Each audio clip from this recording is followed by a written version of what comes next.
త్రిమూర్తి సాయిలోని శ్రీ సత్యసాయిబాబా పుణ్యగాథ.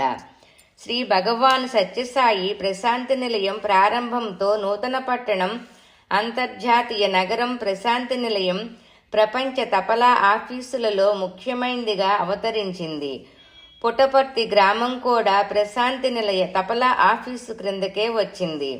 క్రొత్త మందిరం స్వామి ఉండడానికి, భక్తులు ఉండడానికి అనుకూలంగా ఉంది.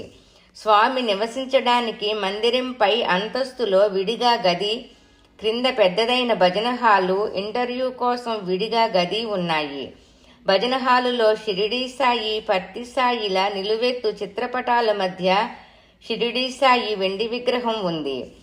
స్వామి ఈ షిరిడీ విగ్రహానికే శివరాత్రి, దసరా పండుగ సందర్భాలలో విభూతి అభిషేకం జరిపేవారు.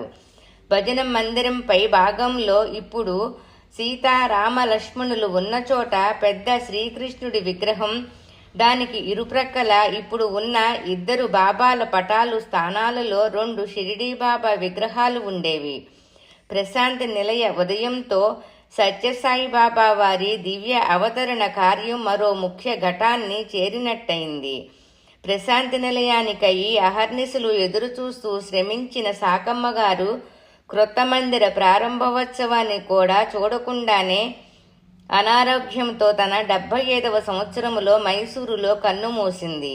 ఆ సమయానికి స్వామి మైసూరు వెళ్లి ఆ భక్తురాలికి చివరి దర్శన భాగ్యాన్ని ప్రసాదించారు. ఓం శ్రీ సాయినాథాయ నమః.